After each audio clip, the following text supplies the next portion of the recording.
Hi everyone, welcome to the bare minimum education. तो आज हम डिस्कस करेंगे 24 मार्च 2023 की द हिंदू और द इंडियन एक्सप्रेस का newspaper analysis. But before I start, I just want to say one thing that in case you find these videos helpful, you can always let me know that by commenting below, liking the video and subscribing to my channel if you haven't done that. तो आज के video का पहला article Indian express के explain section का एक article है after Rahul's conviction. देखिए ये पूरा आर्टिकल और ये सब आर्टिकल जो यहाँ लिखा है दोनों ही आपके प्रीलिम्स और मेंस दोनों के पर्सपेक्टिव से बहुत ही ज़्यादा इंपॉर्टेंट है। लेकिन इस पूरी डिस्कशन के बाद, सब कुछ समझने के बाद, कुछ एडिशनल चीज़ें, क्योंकि by the time I record this video Rahul Gandhi ji already अपनी मेंबरशिप भी खो चुके हैं। Is been disqualified from the Lok Sabha. तो उसके क्या कॉन्सिक्वेंसेज होते हैं और कुछ रीसेंट प्रेसिडेंट्स हैं आजम खान और मिस्टर फैजल के, हम डिस्कस करेंगे कि इस डिस्क्वालिफिकेशन के बाद क्या है और कॉन्स्टिट्यूशनल एक्सपर्ट्स का क्या कहना है, क्योंकि कहीं चीज़ों पे कोर्ट का स्टैंड क्लियर नहीं है। और वो हम जब ये आर्टिकल पूरा डिस्कस कर लेंगे उसके बाद I would tell you about it, okay. और वो आप बहुत ध्यान से सुनिएगा, ठीक है। तो देखिए जैसा कि यहाँ पे लिखा है, और आप जानते ही हैं it's just so much in news और प्रीलिम्स के लिए भी इंपॉर्टेंट है, मेंस के लिए भी इंपॉर्टेंट है। देखिए कौन कौन से रिप्रेजेंटेशन ऑफ पीपल्स एक्ट के जो सेक्शंस हैं वो डिस्क्वालिफिकेशन ऑफ मेंबर्स के बारे में बात करते हैं, किन किन ग्राउंड्स पे डिस्क्वालीफाई हो सकते हैं ये, या फिर करप्ट प्रैक्टिसेस क्या हैं, रिप्रेजेंटेशन ऑफ पीपल एक्ट। ये हर साल ही ऑलमोस्ट मेंस में GS2 में इस पे क्वेश्चन आया है। तो अब तो ये इतनी बड़ी न्यूज बन गई है तो आपको याद करके जाना है, ठीक है। लेकिन क्योंकि जस्ट जैसा कि मैंने कहा कि इतनी बड़ी न्यूज है तो इस बार आपके प्रीलिम्स के पर्सपेक्टिव से भी बहुत इंपॉर्टेंट है। और आप जानते हैं प्रीलिम्स में पिछले 2-3 सालों से रिप्रेजेंटेशन ऑफ पीपल्स एक्ट के भी क्लॉजेस के ऊपर क्वेश्चन आ रहा है। ऑल्दो आपको वो याद नहीं करने, पर काफी कॉमन सेंस होती है। जो चीज कॉन्स्टिट्यूशन में नहीं लिखी है वो कहीं तो लिखी है, तो वो रिप्रेजेंटेशन ऑफ पीपल्स एक्ट से आती है, ठीक है। पर आपको उसकी अंडरस्टैंडिंग क्लियर होनी चाहिए, ओके। तो देखिए यहाँ आप जानते हैं कांग्रेस लीडर राहुल गांधी, उनके साथ क्या हुआ है, थर्सडे को उन्हें गिल्टी डिक्लेयर कर दिया गया है और 2 साल की सजा उन्हें जेल में काटनी पड़ेगी। ये एक सूरत के कोर्ट ने कहा है। किस केस में? 2019 के डिफेमेशन केस में। डिफेमेशन केस आप जानते हैं, जिसमें उन्होंने कहा था कि क्यों हर कोई जो थीफ है वो उनका सरनेम मोदी ही क्यों होता है, इस तरह का कोई केस था। वो कर्नाटका की एक रैली कर रहे थे, उस समय उन्होंने ये बात कही थी। Significantly the conviction triggers the process of his disqualification as a law maker. जैसा कि मैंने आपको बताया कि अभी रिसेंटली न्यूज आई है थोड़े ही समय पहले कि लोकसभा के स्पीकर ने बोला है he stands disqualified from the membership, okay. तो वही हुआ है। लेकिन देखिए यही क्वेश्चन है कि डिस्क्वालिफिकेशन बिल्कुल इमीडिएटली इस तरह से उनकी सीट वेकेंट होनी चाहिए या नहीं होनी चाहिए, ऐसी कुछ बातें हैं जो हम डिस्कस करेंगे, ठीक है। What is the ruling and how does the disqualification operate? क्या रूलिंग है और डिस्क्वालिफिकेशन ऑपरेट कैसे होगी?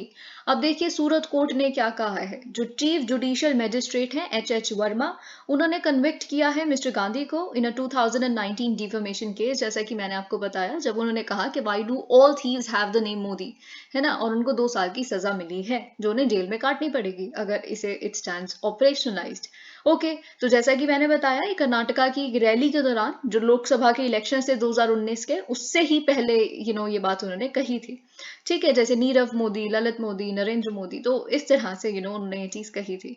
अब देखिए बहुत इंपॉर्टेंट आपके लिए जो आईपीसी का सेक्शन 500 है, सेक्शन 500 ऑफ आईपीसी, ये प्रिस्क्राइब करता है फॉर डिफेमेशन।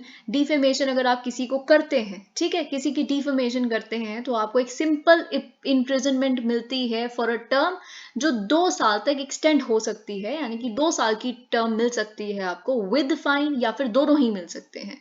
या तो सिर्फ फाइन हो सकता है, या केवल 2 साल तक की सजा हो सकती है, या दोनों ही हो सकते हैं, ठीक है। ये सेक्शन 500 आईपीसी बताता है। ये हम क्या बात करें? डिफेमेशन की बात करें। अब आप किसी को डिफेम करते हैं, किसी की रेपुटेशन को, किसी की इमेज को खराब करने की कोशिश करते हैं, कुछ इस तरह की बातें बोल के, ओके।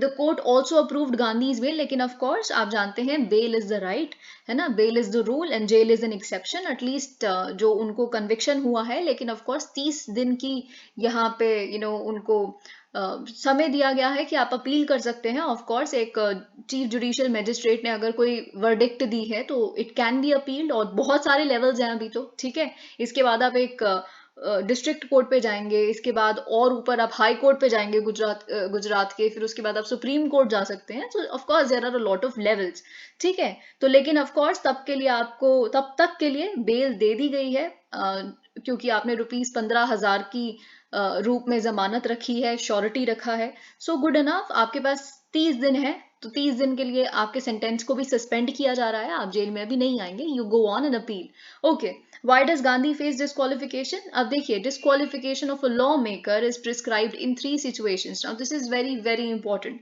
ओके, जब आप अपना जीएस का पेपर देखेंगे, या फिर अब तो इस तरह की चीजें प्रीलिम्स में भी आने लगी हैं कि 3 तरह की डिस्क्वालिफिकेशंस हैं, या ऑल ऑफ दैट, ये आपके लिए इंपॉर्टेंट है। अगर आपके मेंस में आता है तो आप प्लीज पढ़ के जाइए कि कॉन्स्टिट्यूशन का क्या कहना है डिस्क्वालिफिकेशन पे, रिप्रेजेंटेशन ऑफ पीपल्स एक्ट का डिस्क्वालिफिकेशन पे क्या कहना है, ठीक है। ये सारी चीजें आपको पढ़ के जानी है। ओके, अगर आपके मेंस में क्वेश्चन आ गया कि कुछ कॉन्स्टिट्यूशनल प्रोविजंस हैं डिस्क्वालिफिकेशन के ऊपर और कुछ स्टैट्यूटरी प्रोविजंस हैं, दोनों ही क्या है, तो फिर आपको एक फुल फ्लेज्ड अच्छा आंसर लिखना आना चाहिए, ठीक है। अगर हम कॉन्स्टिट्यूशन की बात करें तो आर्टिकल 102 क्लॉज 1 जो पार्लियामेंट के केस में लागू होता होगा, और अगर हम स्टेट लेजिस्लेटिव असेंबली की बात करें तो article 191 clause 1। I again repeat ताकि आपको याद रहे, article 102 clause 1 and article 191 clause 1 disqualification की बात करता है एक मेंबर ऑफ पार्लियामेंट और एक मेंबर ऑफ लेजिस्लेटिव असेंबली की। Okay, the grounds here include holding office of profit. देखिए, अब यहाँ पे ये चीज ना काफी सही से नहीं लिखी। अब जैसे कि मैंने आपको बताया, हम पार्लियामेंट की बात करें तो अभी हम राहुल गांधी जी के ऊपर ही देखते हैं, पार्लियामेंट को कंसिडर करते हैं, तो उनके लिए कौन सा आर्टिकल लागू हो रहा है? Article 102 clause 1। तो क्लॉज 2 भी है कुछ, ठीक है। और वो जो क्लॉज 2 है वो 10th शेड्यूल की डिस्क्वालिफिकेशन के बारे में बात करता है, यानी कि डिफेक्शन वाली डिस्क्वालिफिकेशन के बारे में बात करता है, ठीक है। लेकिन जो क्लॉज 1 है, क्लॉज 1 के तहत 5 ऐसे सब क्लॉजेज हैं, ठीक है, जो बताते हैं कि क्या क्या ग्राउंड्स हैं डिस्क्वालिफिकेशन के। ये क्लॉज 1 मैंने जैसे कि बताया, उसमें 5 ऐसे और सब क्लॉजेज हैं जो ग्राउंड्स ले डाउन करते हैं कि क्यों आप डिस्क्वालीफाई होंगे। और जो क्लॉज 2 है वो 10th शेड्यूल के तहत भी आप डिस्क्वालीफाइड स्टैंड होते हैं, ये बोलता है, ठीक है। तो क्लॉज 1 के तहत पहला ग्राउंड जो है, इट्स बिकॉज अगर आप डिस्क्वालीफाई केवल इसलिए हो जाएंगे जस्ट बिकॉज आप फिट ही नहीं है, अब आप मेंबर ऑफ हाउस ही नहीं बचे, ठीक है। तो ये चीज हो जाती है पहले। और वो आप क्यों नहीं बचेंगे? जब आप ऑफिस ऑफ प्रॉफिट कोई होल्ड कर रहे हैं, ओके, तो अगर आप कोई ऑफिस ऑफ प्रॉफिट होल्ड कर रहे हैं तो पहला ग्राउंड ये हो जाता है। दूसरा ग्राउंड क्या है कि आप अनसाउंड माइंड है आपका, जैसे कि यहाँ लिखा है, ठीक है। तो अनसाउंड माइंड और इस तरह की चीजें आप यहाँ देख सकते हैं। फिर उसके बाद, और ऑफ कोर्स अगर आप अनसाउंड माइंड है तो for that of course you will have to stand declared so by the competent court, है ना।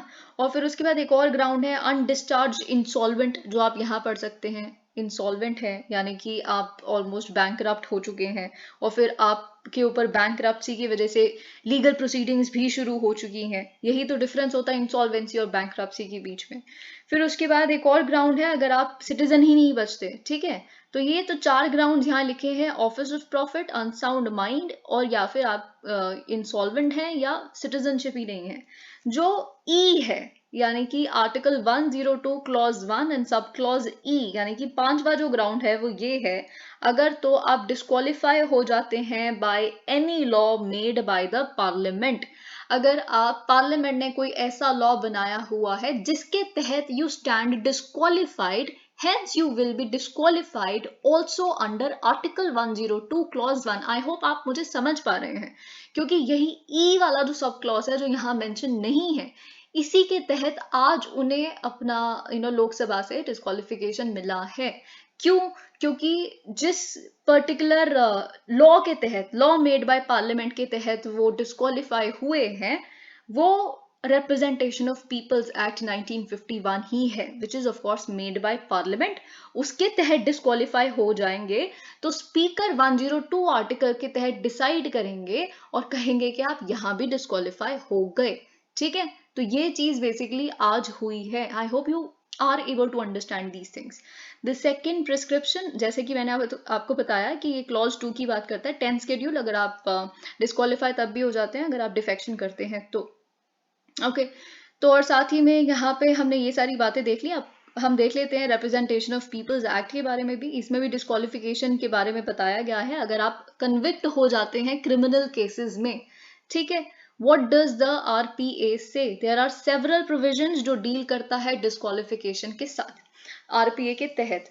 अब ये आपको याद रखने हैं। ऑफ कोर्स आप सेक्शन 8 याद करेंगे, सेक्शन 9 याद करेंगे, सेक्शन 10 याद करेंगे और सेक्शन 11 याद करेंगे, ठीक है। अब सेक्शन 8 जब आप याद करेंगे तो उसमें सब सेक्शंस भी हैं, वो भी आपको याद करने पड़ेंगे, प्रीलिम्स के लिए भी, मेंस के लिए भी। लेकिन इससे पहले कि हम सेक्शन 8 पे आए, ठीक है, जो हमारा यहाँ पे रेलेवेंस है जिस चीज का, लेकिन आंसर में तो जो रेलेवेंट नहीं है वो भी आपको लिखना पड़ता है, ठीक है। तो क्या आपको सेक्शन 9 कहता है कि आप डिस्क्वालीफाई हो जाएंगे अगर आप किसी तरह का करप्शन, डिसलॉयल्टी या फिर आप किसी गवर्नमेंट के कॉन्ट्रैक्ट में अपना काफी इंटरेस्ट दिखाते हैं जब आप लॉ मेकर हैं तब, ठीक है। तो सेक्शन 9 ये कहता है। सेक्शन 10 क्या कहता है कि अगर तो आपने अपना अकाउंट नहीं खोला था कि कितना इलेक्शन का एक्सपेंसेस हुआ, कैंडिडेट को अकाउंट खोलना पड़ता है इलेक्शन के एक्सपेंसेस के बारे में, तो अगर आपने वो अकाउंट नहीं खोला था तो सेक्शन 10 के तहत, आरपीए की ही बात कर रहे हैं, आप डिस्क्वालीफाई हो जाएंगे। सेक्शन 11 क्या कहता है, अगर आप किसी तरह की करप्ट प्रैक्टिस को करते हैं, ठीक है, अंडरटेक करते हैं, उस वजह से आप डिस्क्वालीफाई हो जाएंगे। अब सेक्शन 11 में जो करप्ट प्रैक्टिसेस लिखी है वो ऑफकोर्स पढ़ के जानी है आपको, पर यहाँ हमारे लिए रेलेवेंट नहीं है क्योंकि मिस्टर गांधी इसके तहत डिस्क्वालीफाई नहीं हुए हैं। ओके, सेक्शन 8 अब हम डिस्कस करेंगे आरपीए का। It deals with disqualification for conviction of offences. The provision is aimed at preventing criminalization of politics. Basically criminalization of politics ना हो, इसीलिए सेक्शन 8 को लाया गया था कि टेंटेड जो लॉ मेकर्स हैं वो इलेक्शंस भी कंटेस्ट ना कर पाए। ओके, अब सेक्शन 8 सब सेक्शन 1 की हम बात करेंगे। First, disqualification is triggered for conviction under certain offences listed in section 8 sub section 1।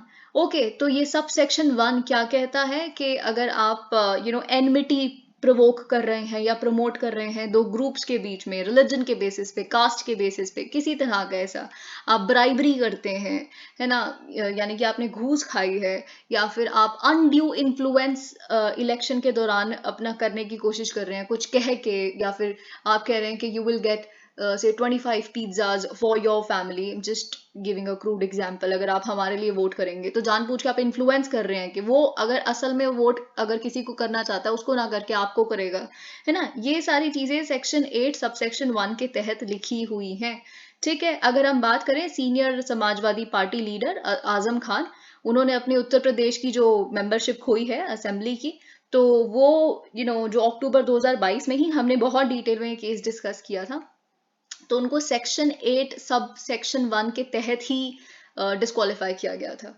क्यों? क्योंकि उन पे हेट स्पीच का चार्ज था।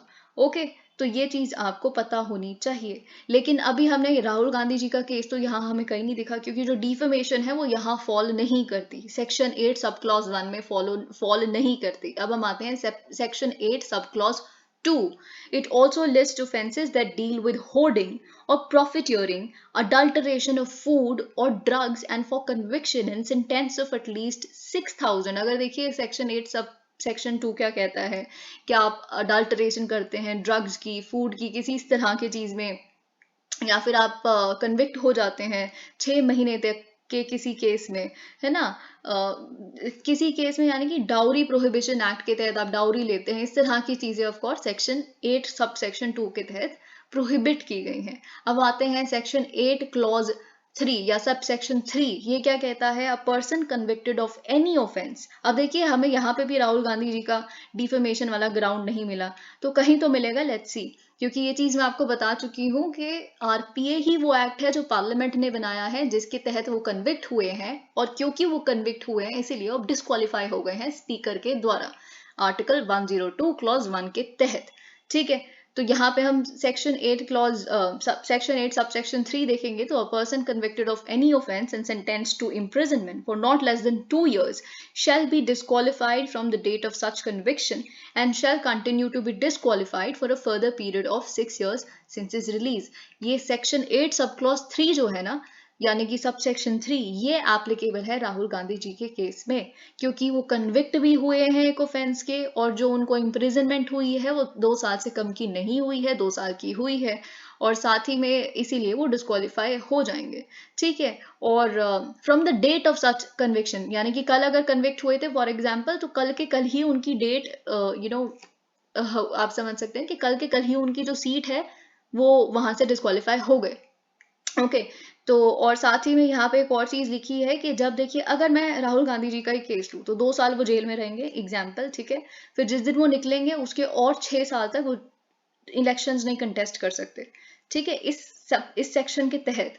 तो इन इफेक्ट उनकी 8 साल की सजा हो गई ना कंटेस्ट करने की इलेक्शंस। तो ये चीज आपको याद रखनी है।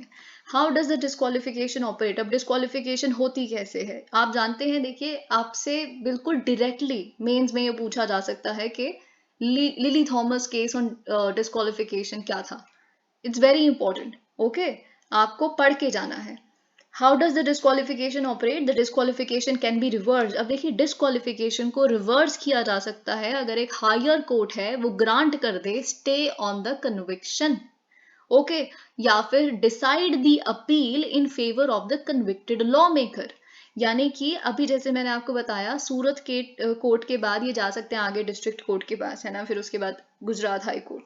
तो अगर जो ऊपर वाले कोर्ट्स हैं, हायर कोर्ट्स हैं, वो स्टे लगा दे इनकी कन्विक्शन पे ही कि अभी हमें समझ नहीं आ रहा, हमें डिसाइड करने में थोड़ा समय लगेगा कि कन्विक्ट हुए हैं कि नहीं हुए हैं, तो हम कन्विक्शन पे ही स्टे लगा रहे हैं, है ना। या फिर वो ये कह दें कि नहीं कन्विक्ट हुए नहीं है, इनकी कोई गलती नहीं थी, तो हम इनको बाइज्जत बरी कर रहे हैं, ठीक है। तो इन दोनों ही केसेस में इस डिस्क्वालिफिकेशन को रिवर्स किया जा सकता है। लेकिन अब मेरी बात सुनिए, अभी जो आजम खान के केस में या फिर अभी हमने मिस्टर फैजल के केस में जो देखा है वो ये देखा है कि जब उनको किसी भी सेक्शन 8 के किसी भी सब सेक्शन के तहत जब डिस्क्वालीफाई कर दिया जाता है, कन्विक्ट कर दिया जाता है फॉर एग्जाम्पल, तो बहुत ही जल्दी 24 घंटे के अंदर अंदर क्या होता है कि जो स्पीकर होते हैं ना लेजिस्लेटिव हाउस के, या फिर वो असेंबली हो या फिर पार्लियामेंट हो, वो 24 घंटे के अंदर अंदर ही डिस्क्वालीफाई कर देते हैं और फिर डी फैक्टो उनकी जो सीट है वो भी वेकेट हो जाती है। और फिर इतने में क्या होता है कि इलेक्शन कमीशन के पास भी इंफॉर्मेशन चली जाती है और इलेक्शन कमीशन भी बाईपोल्स भी वहां पे बता देते हैं कि इस पर्टिकुलर डेट को बाईपोल होंगे क्योंकि सीट वेकेट हो गई है तो भरनी भी है, ठीक है। तो अगर हम ये भी कह रहे हैं कि स्टे ऑन द कन्विक्शन लग जाएगी तो ये रिवर्स किया जा सकता है। तो रिवर्स कैसे होगा? तो अभी आजम खान के केस में रिसेंटली यही हुआ था, ऑल्दो उनको अपील का समय दिया गया एंड ऑल ऑफ दैट जो भी हुआ, पर उसमें इलेक्शन कमीशन ने यही कहा था कि अब तो देखिए क्या है ना कि सीट खाली हो चुकी है, तो हम क्या कर सकते हैं। अब आप मेरी बात ध्यान से सुनिएगा। तो इलेक्शन कमीशन ने ये कहा था कि ज्यादा से ज्यादा क्या होगा, ये जो सीट खाली हो चुकी है अगर आजम खान के कन्विक्शन पे स्टे भी लग जाता है तो वो दोबारा कंटेस्ट करेंगे अपनी उस खाली हुई सीट के लिए ही भी। तो यहाँ पे क्या हो रहा है ना कि रिवर्स जो ऑर्डर हो रहा है उससे ये नहीं है कि उनकी सीट ही वापस उन्हें मिल जाती है, ये नहीं हो पा रहा, ऑल्दो होना वही चाहिए, कॉन्स्टिट्यूशनल एक्सपर्ट्स का ये कहना है। या फिर कुछ ऐसा भी होना चाहिए कि स्पीकर ने जो क्योंकि स्पीकर ने ही यहाँ पे डिस्क्वालीफाई किया ना आपको आर्टिकल 102 के तहत, है ना। तो स्पीकर के उस जजमेंट को आप बेसिकली लेके जा सकते हैं कोर्ट में, ये होना चाहिए। अब यहाँ पे लेकिन और चीजें आ जाती हैं। तो इन इफेक्ट ये जो रिवर्सल है ना वो हो नहीं रहा है स्टे ऑन द कन्विक्शन के बाद।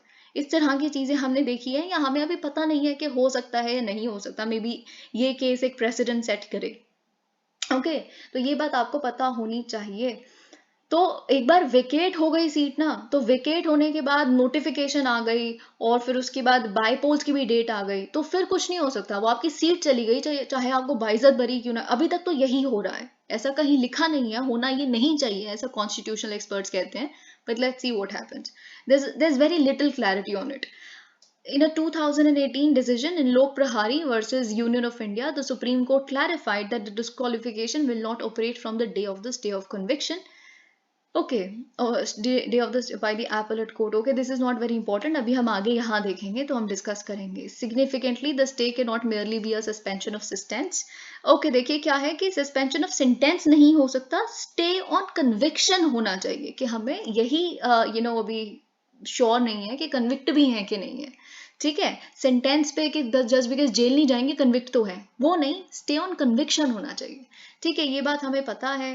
This means that Gandhi's first appeal would be before Surat sessions court, जैसा कि मैंने आपको बताया, and then before the Gujarat high court. How has this law change? अब देखिए हमने सब के बारे में बात कर लिया, सेक्शन 9, सेक्शन 10, सेक्शन 11, सेक्शन 8, फिर उसके सब सेक्शंस.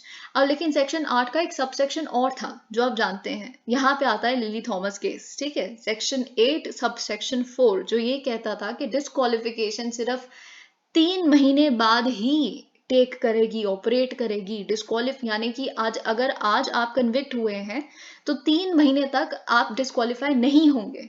ठीक है, तो और ये 3 महीने का समय इसलिए दिया जा रहा है ताकि आप हाई कोर्ट को जाके अपील कर सकें.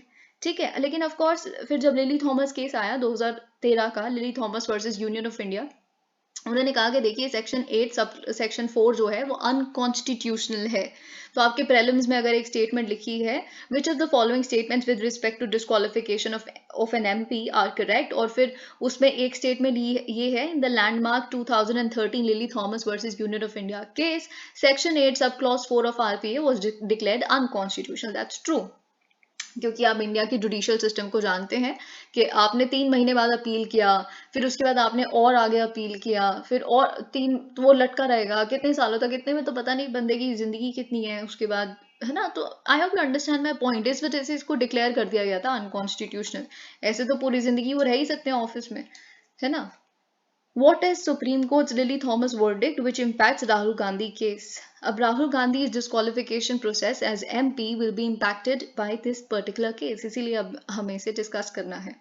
अब देखिए मिस्टर गांधी को डिक्लेयर किया गया है convict in this particular 2019 defamation case, जैसे कि मैंने आपको बताया सेक्शन 8 सब क्लॉज 3 के तहत या सब सेक्शन 3 के तहत. ठीक है, तो ये चीज आप जानते हैं, conviction of a law maker for an offence with 2 years sentence और more leads to disqualification from the house. अगर तो आज भी सेक्शन 8 सब क्लॉज 4 अप्लाई हो रहा होता तो 3 महीने इनको अपील के लिए मिलते, जो कि अब नहीं मिल रहे हैं. इसीलिए तो डिस्क्वालिफिकेशन आज के आज ही आ गई है. ओके, तो ये चीज हमें पता है. What was the case about? Case था क्या? देखिए 2005 में एक PIL फाइल की गई थी बिफोर द एपेक्स कोर्ट, यानी कि सुप्रीम कोर्ट के समक्ष. किसके द्वारा? केरला बेस्ड एक लॉयर द्वारा. लिली थॉमस उनका नाम था, और एक एनजीओ भी थे साथ में, लोक प्रहारी. ओके, लोक प्रहारी एनजीओ के जो जनरल सेक्रेटरी थे SN शुक्ला, वो उन्होंने साथ दिया था इस पर्टिकुलर PIL में. It challenge the section 8 sub clause 4 of the RPA. Okay, तो वही चीज उनके हिसाब से भी यही था that this is ultra vires to the constitution. वही डिक्लेयर भी हुआ था. What did the supreme court decide? Supreme court ने क्या डिसाइड किया था? On July 10, 2013 a bench of justices AK Patnaik and SJ Mukhopadhyay of the apex court held that parliament has no power. Parliament के पास कोई power नहीं है कि वो इनैक्ट करे सब सेक्शन क्लॉज 4 या sub section 4 of section 8 of the act, and accordingly sub section 4 of section. Okay, वही चीज यहाँ पे लिखी. अल्ट्रा वायर्स भी डिक्लेयर हो गया और पार्लियामेंट भी इसको इनैक्ट नहीं कर सकता. बस वही सारी चीजें यहाँ पे लिखी है. अगर तो आप क्लॉज 1 के तहत, क्लॉज 2 के तहत या क्लॉज 3 के तहत, सेक्शन 8 की मैं बात कर रही हूँ, आप किसी के भी तहत अगर कन्विक्ट हुए हैं तो आप बेसिकली जो क्लॉज 4 है वो अब आप पे अप्लाई नहीं होगा. You stand disqualified on the same day जब आप कन्विक्ट होते हैं. Parliament has no right whatsoever to defer it, to postpone the disqualification. Okay, guillotine and parliament, यहाँ पे थोड़ा सा और गिलेटीन के बारे में भी पता होना चाहिए. This is of course a very major thing इस बार के लिए. ऑल्दो गिलेटीन के बारे में आप अपने लक्ष्मीकांत पे पढ़ते हैं, पर इस बार इसलिए क्योंकि इतना जो हमने ड्रामा देखा है पार्लियामेंट में, उसके बाद बजट, आप जानते हैं कि बजट को पास करना था, फाइनल स्टेप रह गया था. और क्योंकि nobody is willing to talk, nobody is willing to debate, both the sides are like have gotten rigid enough to to not even consider talking to each other. तो इसीलिए कुछ भी नहीं हो पाया, डिस्कशन तो बहुत दूर की बात है. तो इसीलिए गिलिटीन जो है हमें अपनाना पड़ा. तो हम देखते हैं यहाँ क्या लिखा है. लोकसभा ने थर्सडे को पास किया है demands for grants for budget 2023-2024 और एप्रोप्रिएशन बिल को भी, डिमांड फॉर ग्रांट को भी सारी पास किया है, और एप्रोप्रिएशन बिल को भी. किसके? वॉइस वोट के द्वारा, विदाउट एनी डिस्कशन. जो स्पीकर हैं ओम बिरला जी, स्पीकर ओम बिरला जी, जो आप जानते हैं, उन्होंने अप्लाई किया गिलोटीन को. Okay, and put demands for grants of all ministers to vote. The demands were passed even as opposition MPs trooped into the well of the house shouting slogans. What does guillotine? अब आप जानते हैं guillotine का मतलब क्या है. अगर हम सिर्फ लिटरल मीनिंग देखें तो आप बहुत अच्छे से जानते हैं, जो एग्जीक्यूशन, किसी को जो सजा देनी होती थी, डेथ पेनल्टी, तो फिर उसको उसको बिहेड करना होता था, उसको सर से अलग करना होता था, उनके शरीर को सर से अलग करना है तो उनको एक ही बार में एग्जीक्यूट कर दिया जाता था, दैट इज कॉल्ड गिलोटिन, है ना। तो लेकिन लेजिस्लेटिव अगर हम पार्लियामेंट्स में देखें तो इसका मतलब क्या है, to guillotine means to bunch together and fast track the passage of financial business, है ना। ये एक बहुत कॉमन प्रोसीजरल एक्सरसाइज है लोकसभा में बजट सेशन के दौरान, क्योंकि बात क्या है, हर इतनी सारे डिमांड्स फॉर ग्रांट्स होते हैं, हर मिनिस्ट्री की कोई कोई डिमांड है पर्टिकुलर स्कीम्स के लिए, पर्टिकुलर प्रोग्राम्स के लिए, वो सारी डिमांड्स को नहीं डिस्कस किया जा सकता। तो कुछ इंपॉर्टेंट जो चीजें होती है उसको डिस्कशन उस पर होती है, ठीक है। जैसे हाउस मिनिस्ट्री जो है, यानी कि होम अफेयर्स मिनिस्ट्री या इस तरह के मिनिस्ट्रीज की, ठीक है, डिफेंस मिनिस्ट्री, एक्सटर्नल अफेयर्स, उनके डिस्कस कर लेते हैं डिमांड फॉर ग्रांट को। बाकी जब लास्ट दिन होता है डिस्कशन का, उन सबको इकट्ठा लेके आते हैं बंच टुगेदर, और फिर उसको एक ही साथ में वॉइस वोट के साथ पास कर देते हैं, ठीक है। That is known as guillotine, fast track कर देना।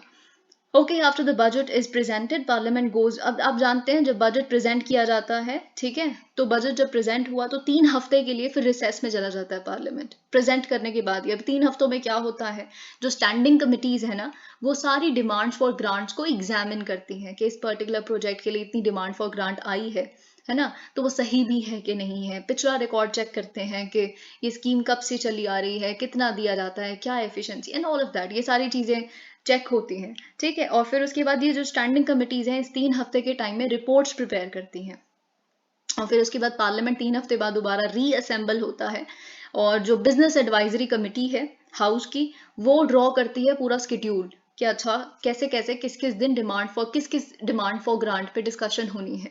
वही चीज लिमिटेशन ऑफ टाइम है, इसीलिए सारे एक्सपेंडिचर जो डिमांड्स हैं हर एक मिनिस्ट्री का नहीं उस पर डिस्कशन हो सकती, तो इसीलिए कुछ इंपॉर्टेंट मिनिस्ट्रीज जैसे वही जो मैंने आपको बताया, home, defence, external affairs, agriculture, rural development, human resource development यानी कि एडुकेशन, तो इन सारे मिनिस्ट्रीज की डिमांड फॉर ग्रांट को उठाया जाता है, और इस पे फिर सारे ऑपोजिशन या बाकी जितने भी एमपीज हैं वो डिस्कशन करते हैं। और एक बार डिबेट खत्म हो जाती है तो ऑफ कोर्स सब पे नहीं हो पाती डिबेट, तो फिर गिलेटिन स्पीकर जो है गिलेटिन को अप्लाई करते हैं, ताकि हर चीज को एक ही बार वोट करके पास कर दिया जाए।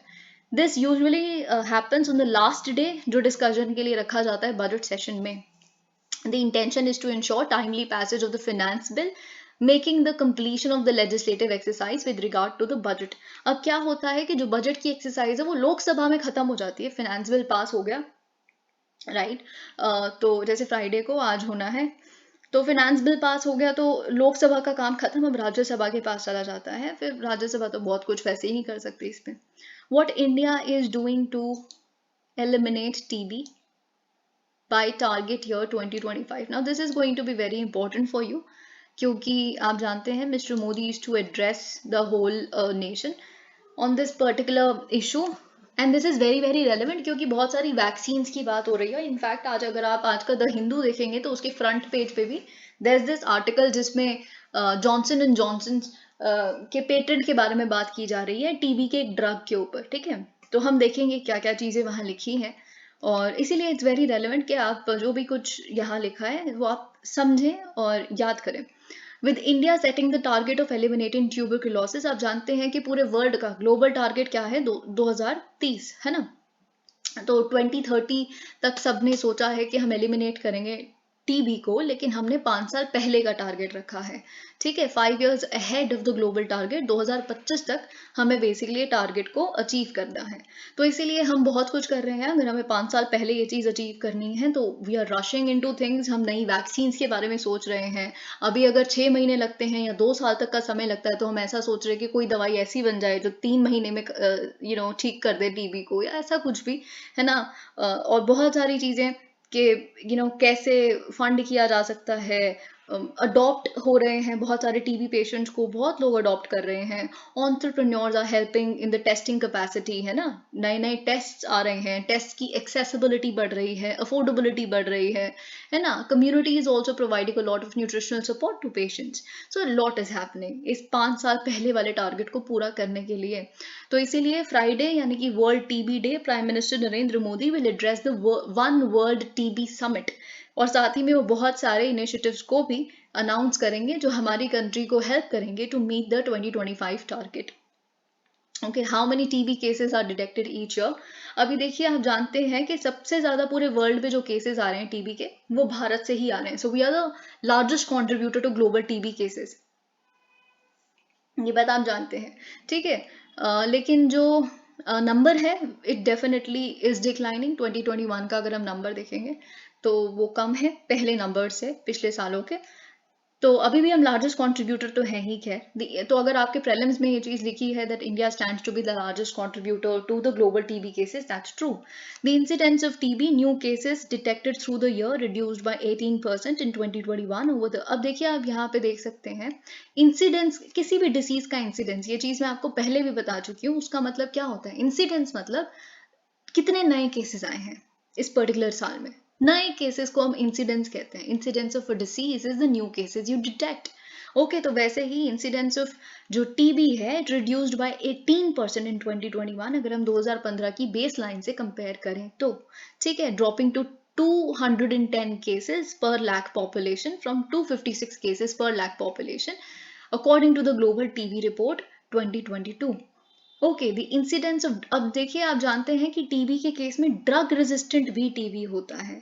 देखिए, अगर तो हम आपको, जब कोई भी डायग्नोस होता है तो उसको अगर हम ट्रीटमेंट दे रहे हैं, ड्रग्स दे रहे हैं, जो भी मेडिसिन, तो अगर तो वो बिल्कुल ही ड्रग रेजिस्टेंट टीबी नहीं है, तो दैट पर्टिकुलर मेडिसिन और that particular treatment would work और वो सही हो जाएंगे। लेकिन तो अगर वो जो जो जिस तरह के बैक्टीरिया ने उनको इन्फेक्ट किया है, वो बैक्टीरिया ही ड्रग रेजिस्टेंट हो चुका है, ठीक है, तो फिर वो ट्रीटमेंट वुडंट वर्क, है ना। तो इन तरह के टीबी के साथ डील करना इज इवन मोर डिफिकल्ट, है ना। तो the incidence of drug resistant TB also went down. तो इसीलिए जो ड्रग रेजिस्टेंट टीबी की इंसिडेंस है वो भी कम हुई है by 20%, from 1.49 lakh cases in 2015 to 1.19 lakh cases in 2021। Okay, तो अगर आपके प्रीलिम्स में ये स्टेटमेंट लिखी है कि इंडिया पूरे वर्ल्ड के टीबी केसेस में से 28% टीबी केसेस कॉन्स्टिट्यूट करता है, दैट्स ट्रू। तो मोर देन 50% लिखा है तो वो गलत है। अगर लार्जेस्ट कॉन्ट्रीब्यूटर हम टीबी में है तो इसका मतलब ये नहीं है कि मोर देन हाफ इंडिया से गया है, that's completely rubbish.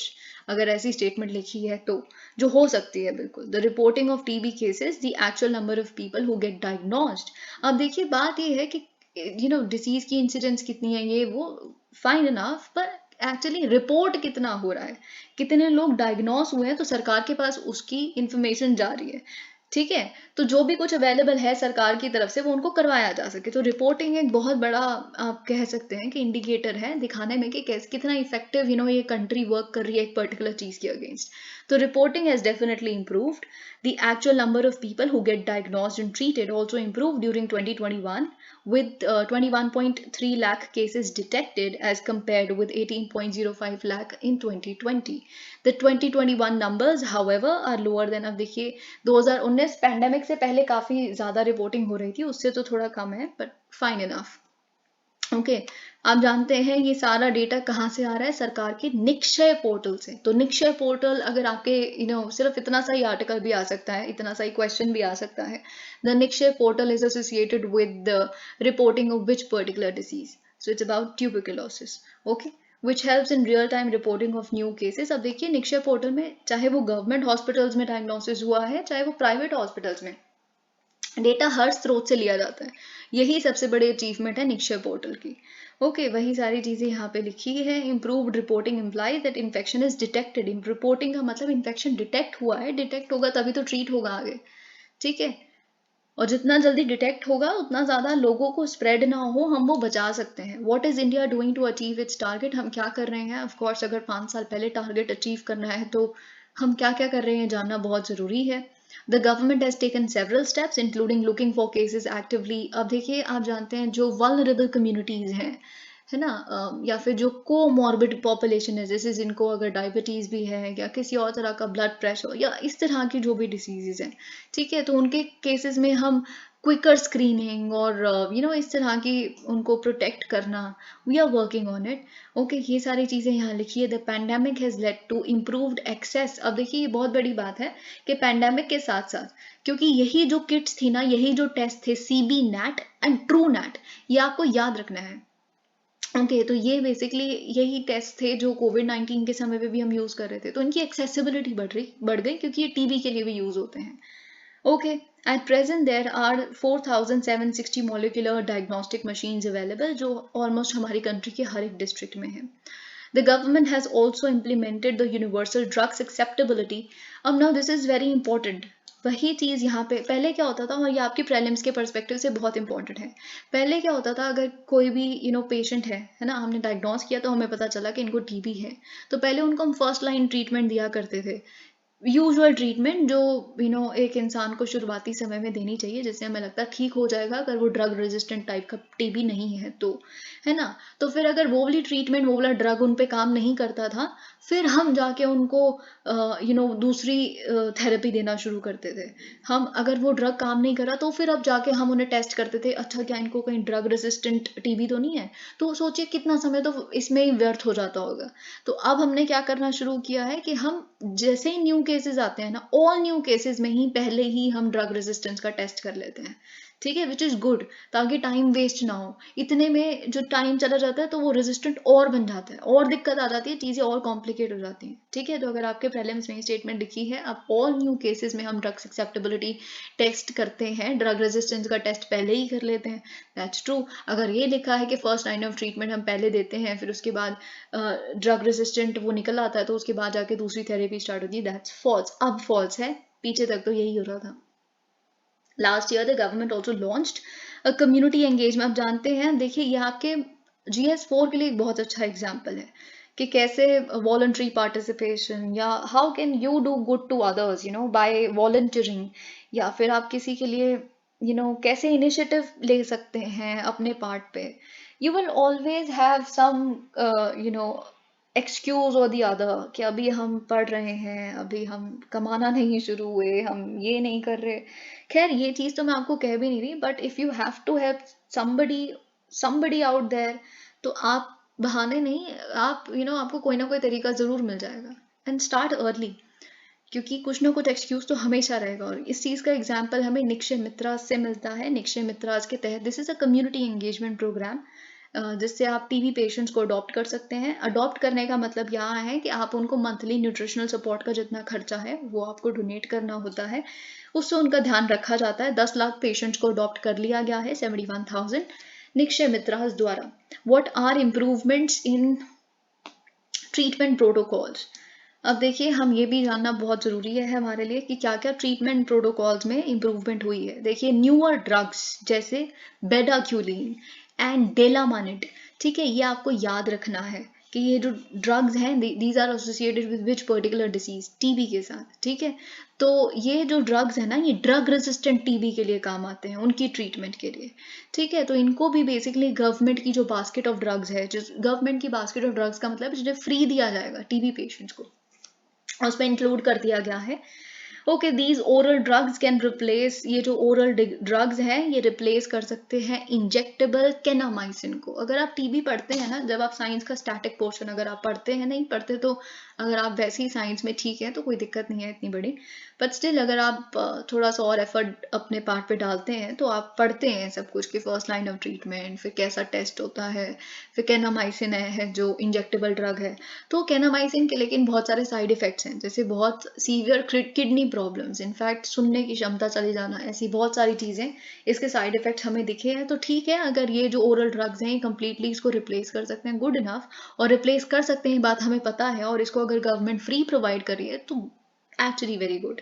Okay, these drugs have also been made part of, साथ ही में इन ड्रग्स को, दोनों ही ड्रग्स जो अभी हमने देखे हैं, national list of essential medicine का पार्ट बनाया गया है, जिससे बेसिकली इसमें अगर आप इंक्लूड हो गए तो इसका मतलब ये है कि सरकार को पावर मिल जाती है इसके पर्टिकुलर मार्केट प्राइस को रेगुलेट करने का। तो अगर कोई प्राइवेट जगहों पे बिक रही है दवाई, उसका बहुत ज़्यादा एक्सटॉर्शनरी प्राइस ना हो, आपसे ज़्यादा पैसा एक्सट्रैक्ट किया जा रहा है वो ना हो, वो गवर्नमेंट इंश्योर कर सकती है। रिसर्चर्स आर स्टार्टिंग शॉर्टर, वही जो मैंने आपको बताया 3 से 4 महीने का कोर्स हो तो बहुत ही बेहतर है, क्योंकि अगर 6 महीने से 2 साल सोचिए आपने रोज दवाई खानी है तो आप बीच में ही ड्रॉप आउट कर जाएंगे, आपको थोड़ा सही फील होना लगेगा, आप कहेंगे छोड़े, है ना, छोड़ो परे क्या करना है। तो ये एक चीज है जो बिहेवियरल एस्पेक्ट को कर्ब करती है अगर छोटे ड्यूरेशन की दवाई होगी तो, जो हर केस में हर तरह की ट्रीटमेंट में, ना ही टीबी नहीं है सिर्फ, ठीक है। Are there newer vaccines in the pipeline? Now this is again very important, क्योंकि न्यूअर वैक्सीन्स है पाइपलाइन में। सबसे पहली बात तो देखिए, जब पैंडेमिक आया था ना, तो पैंडेमिक के समय पे हम ऐसे, पैंडेमिक के समय तो पता नहीं कौन सी ही थ्योरी ऐसी नहीं थी जो इमर्ज नहीं कर रही थी। तो अब आपने ये एक थ्योरी ये भी सुनी होगी कि जिसको बीसीजी वैक्सीन लगी हुई है, जो लगी ही होती है सबको हमारे देश में, तो क्योंकि प्रेवलेंट है ना टीबी, तो बीसीजी वैक्सीन जिसको लगी है उसको ये कोविड नहीं होगा है, ये सब कुछ हमने बहुत कुछ सुना था उस समय। तो बीसीजी वैक्सीन आप जानते हैं, it is associated with TB, है ना, और BCG stands for bacillus Calmette-Guérin, है ना, ये बेसिकली साइंटिस्ट के नाम है, ठीक है। तो डेवलप्ड 100 years ago, ये क्या यूज करती है? Weekend form of TB bacteria, Mycobacterium को यूज करती है, वीकेंड फॉर्म ऑफ, ठीक है, ताकि इम्यून सिस्टम को ट्रेन किया जाए। वही है वैक्सीन, तो हर कोई यही करती है, it trains the immune system, although it can protect against severe forms of TB. देखिए हाँ बिल्कुल, जो ब्रेन टीबी है या और भी बहुत इस तरह के जो टीबी होते हैं उसके खिलाफ तो डेफिनेटली ये वैक्सीन आपको प्रोटेक्ट करती है। पर आप कहेंगे कि सबको अगर वैक्सीन लग रही है तो फिर टीबी कैसे हो रहा है हमारे देश में? क्योंकि ये जो कॉमन टीबी है ना, उसके खिलाफ, जो लंग्स में होता है, उसके खिलाफ प्रोटेक्शन नहीं प्रोवाइड करती वैक्सीन, ठीक है। और सबसे बड़ा, और अगर हम देखें कॉमन वैक्सीन कॉमन टीबी के खिलाफ नहीं प्रोवाइड करती, एक तो ये इसकी लिमिटेशन होगी। दूसरी लिमिटेशन है कि अडल्ट्स को नहीं प्रोटेक्शन प्रोवाइड कर सकती। बचपन में लगा है तो ठीक है, बच्चों को, अडल्ट्स के केस में ऐसा कुछ नहीं है, ठीक है। और साथ ही में it does not prevent the reactivation of a latent infection जो हो सकता है। टीबी कैन रेकर, और जब रेकर होता है इट्स इवन वर्स, ओके। तो ये चीज़, और देखिए आपको बीसीजी वैक्सीन के बारे में एक और चीज़ पता होनी चाहिए कि ये सिर्फ टीबी के खिलाफ ही काम नहीं आती। इनफैक्ट बहुत सारी कंट्रीज जहाँ पे लेप्रोसी भी प्रेवलेंट है तो, और टीबी भी प्रेवलेंट है, तो लेप्रोसी के खिलाफ भी बहुत सारी कंट्रीज में बीसीजी वैक्सीन को एडमिनिस्टर किया जाता है। ये भी आपको पता होना चाहिए अगर आपके प्रीलिम्स में बीसीजी से रिलेटेड ही क्वेश्चन आ रहे हैं, बिकॉज इट्स लॉन्ग ड्यू। देखिए कोविड-19 वैक्सीन पे, कोविड-19 पे भी क्वेश्चंस ड्यू थे जो इस साल यूपीएससी ने पूछे हैं, जो इस साल इन द सेंस जो अभी लास्ट आया था पेपर, फिर इस साल भी पूछे जा सकते हैं क्योंकि अभी उनका कोटा पूरा नहीं हुआ है। They can end up asking more questions in कोविड-19, BCG, this that, so you must prepare it, ठीक है। ये चीज़ आपको पता होनी चाहिए, okay. Trials are under way, वही चीज़ देखिए, अगर आपके प्रीलिम्स में लिखा है कि इम्यूवैक एक नई वैक्सीन बन रही है तो वो किसके खिलाफ बन रही है, ओके तो देखिए वैसे अगेन, इसीलिए मैंने आपको लेप्रोसी के बारे में बीसीजी से भी लिंक बताया, क्योंकि ये जो इनिशियली इम्यूवैक बनी थी ये भी लेप्रोसी को प्रिवेंट करने के लिए ही बन रही थी।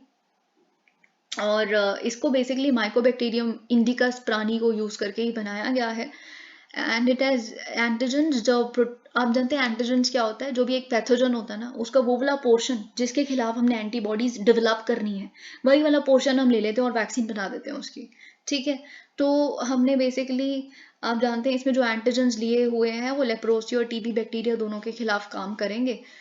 तो ये इसीलिए हम इम्यूवैक को भी कंसिडर कर रहे हैं एज अ वैक्सीन। और साथ ही में अब देखिए वैक्सीन जो नई किस किस डिसीज के लिए बन रही है, क्यों इंपॉर्टेंट है? क्योंकि आप सर्वावैक जानते हैं, ठीक है, सर्वाइकल कैंसर।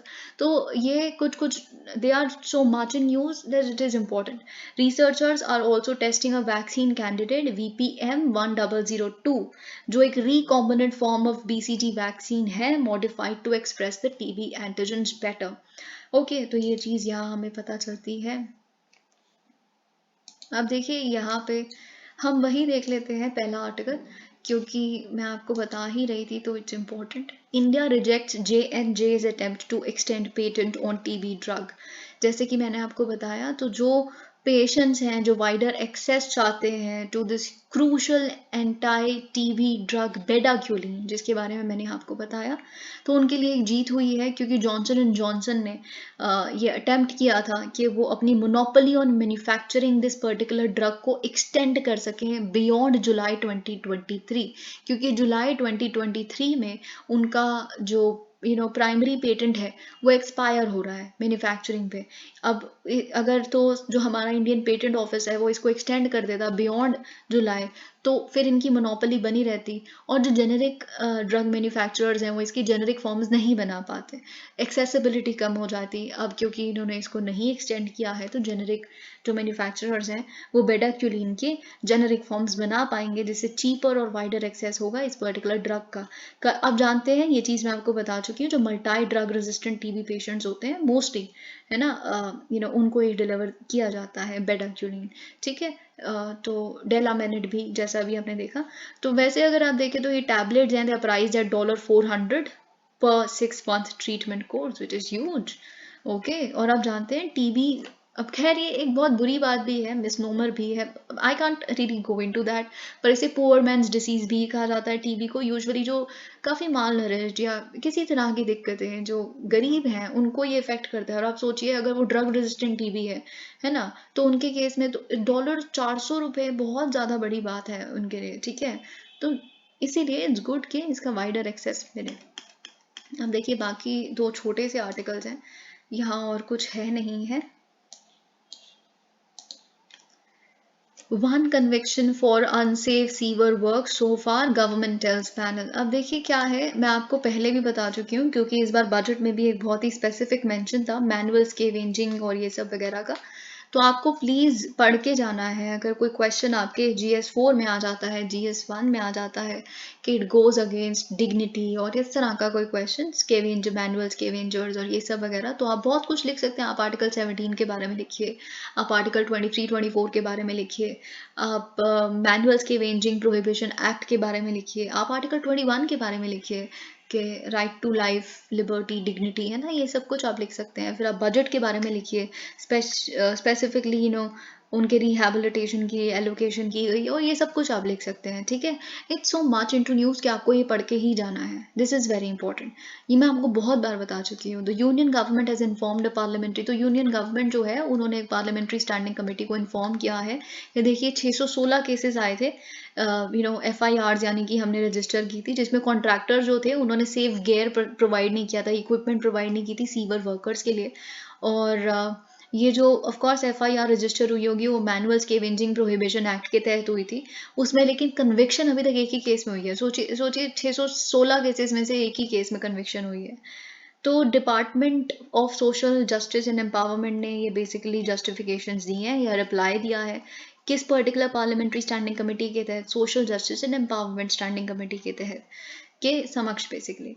और said the implementation of the MS Act must be done strictly and that okay, तो वही चीज़ यहाँ लिखी है कि अगर कोई एरेंट कॉन्ट्रैक्टर है they should be immediately held and convicted, ऐसा पार्लियामेंट्री स्टैंडिंग कमेटी ने कहा है। Meanwhile on the recently announced Namaste scheme, okay, Namaste scheme आप जानते हैं, national action plan for mechanised sanitation ecosystem, जो प्रपोज करती है to spend ₹350 crore over the next 3 years। तो इसके तहत बेसिकली पैनल ने कहा है सरकार को कि आप प्लीज़ एक टाइमलाइन रखिए, timeline for enumerating the workers। नमस्ते scheme is something you should be mentioning about, है ना। सफाई कर्मचारी अभियान, इसके बारे में लिखिए और बहुत कुछ लिख सकते हैं आप, इसमें बहुत सारे स्टेप्स लिए गए हैं। I think and I expect कि शायद किसी तो मैगजीन ने कवर किया ही होगा, मे बी विजन IS ने किया हो, I don't know. Amritpal promoted gun culture, had links with drug dealers, बहुत सारी सिक्योरिटी एजेंसीज का ये कहना है कि जो अमृतपाल सिंह है, फ्यूजिटिव अमृतपाल सिंह, ऑल्दो वो कहते हैं कि हम जो खालिस्तानी मूवमेंट चला रहे हैं इट्स डेफिनेटली अगेंस्ट जो ड्रग कल्चर है या इतना ज़्यादा नशे का बेसिकली पंजाब की प्रॉब्लम है, तो उसको फाइट करने के लिए ये चीज़ें मैं आपको बता चुकी हूँ। खालिस्तानी यूजुअली जो सपोर्टर्स होते हैं इन्हीं चीज़ों को एक्सप्लॉइट करते हैं कि बहुत ज़्यादा ड्रग एडिक्शन बढ़ गई है and all of that, so we are doing it and this is all because of the government and यही सारी चीज़ें होती हैं, है ना। बाकी जो आप नॉर्थ ईस्ट में भी देखते हैं तो उसमें भी सरकार की बातें बतानी होती है, देखिए सरकार ने आपके साथ ऐसा ऐसा किया तभी तो आपकी ये हालत है एंड ऑल ऑफ दैट, जब प्रॉस्पेरिटी कहीं तक रीच नहीं होती तो यही होता है। खैर, तो लेकिन हमें यहाँ पे सिक्योरिटी एजेंसीज बताती हैं कि जिस कार को वो यूज़ कर रहे थे वो इनफैक्ट एक ड्रग डीलर के द्वारा उनको गिफ्ट की गई थी। उनका बहुत सारे ड्रग डीलर के साथ बहुत ही घनिष्ठ संबंध हैं उनके, साथ ही में